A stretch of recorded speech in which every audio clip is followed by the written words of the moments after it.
Express News brought to you by PE Life and sponsored by Capital Reserve Investment Bank, NRB Bank, Sukasa Properties and Adum City Estates. My name is Nanaya Ochrebia. Coming up in the headlines, African cities ignore middle class housing needs, and that's according to a report by Estate Intel. The Director General of Ghana Standards Authority, Professor Alex Dodu, has called for strict implementation of Ghana's building codes and international news e-property residence visa system in Dubai to improve the experience of real estate investors.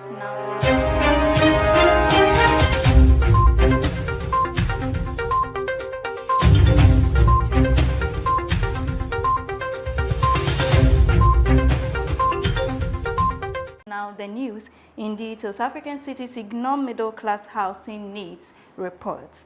According to a report by Estate Intel, continued market activity in the construction of luxury and high-end housing in Africa's largest cities has created a huge gap between demand and supply for people with low incomes. The report says housing developers dominate Africa's grand cities. It found that the demand for affordable and inclusive housing systems in cities does not meet the targets set by the government and some property developers. According to the report, unprecedented demand for vacation homes and investment properties has shifted the focus away from affordable housing construction in Accra, Lagos, and Nairobi. A common theme in all three cities is that real estate developers hold the largest share of each housing market and focus primarily on luxury. Data tracked by Intel shows that property developers in Lagos have 66.2% of the total market share compared to state institutions and individuals. Moving on, the Director General of the Ghana Standards Authority, Professor Alex Dodu, has called for strict implementation of Ghana's building codes. The Director General of the Ghana Standards Authority, GSA, Professor Alex Dodu, has called for strict implementation of Ghana's building codes and regulations to increase earthquake resistance. He also emphasized the authorized institutions must conduct tests on the structural integrity of buildings in accordance with building regulations. According to him, the devastating earthquake in Turkey was a warning signal to Ghana to do the right thing to avoid possible future disasters. Professor Alex Dodu urged building inspectors and other stakeholders to ensure that all users of the code understand the means and criteria for compliance, and the need for the public to be educated to understand the importance of building code compliance in significantly reducing the impact of disasters and improving the safety of building occupants. Still in news, ACP Estate Limited, ACPEL, to return an undeveloped portion of 200 hectares of land at ACP Estate in Pokuase to the family of Ni Dodu. A high court in Accra has ordered ACP Estate Limited to return an undeveloped portion of 200 hectares of land at ACP Estates in Pokuase to the family of Ni Dodu Clotte.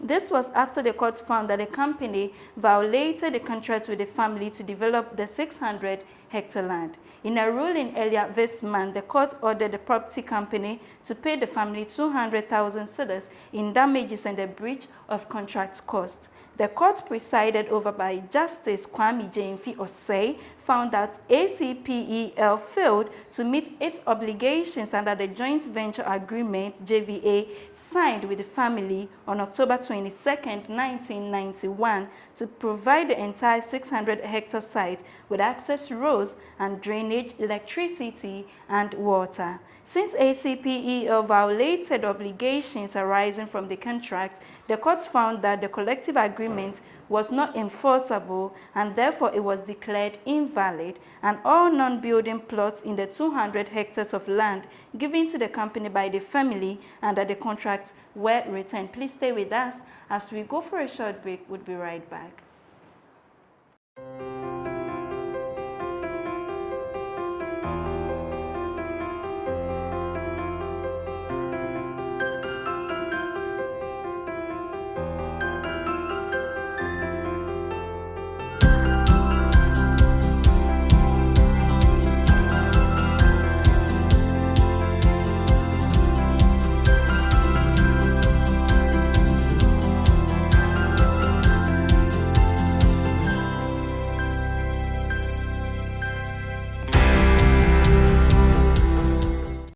Welcome back from the break. Now, in international news, the Dubai Land Department says e-property residence visa system improves the experience of real estate investors. The Dubai Land Department has announced that Dubai's e-property residence permit visa system has been highlighted as a key factor in improving the property investor experience. In a presentation at the Dubai Land Department Cube, a center was dedicated to providing exceptional services to real estate investors and officials, and they said that the system provides an efficient electronic platform for submitting real estate, offering investors flexibility, simplicity, and quality services. According to officials, the development of the electronic residence permit visa system demonstrates DLD's commitment to strengthening its partnership with the private sector, a key driver and active player in the real estate industry. The move is to create a globally competitive environment conducive to private sector investments and achieve Dubai's position as a world leader in real estate investments. Officials say that this requires renewing the comprehensive real estate system through effective partnerships and innovative digital infrastructure. The platform allows real estate investors to apply for a variety of visas, including a 10-year gold real estate visa, 2-year real estate visa, family visa, parent investor visa, retirement residence, and medical trial service. That's all for news. Thank you for staying with us, and a very big thank you to Capital Reserve Investment Bank, NRB Bank, Sukasa Properties, and Adum City Estate for sponsoring. For more news, kindly visit our website www.propertyexpress.org. You can also reach us on social media on Instagram, Facebook, LinkedIn, and Twitter at Property Express. This has been PE Live. My name is Nanaya Ochrebia. Have a good time.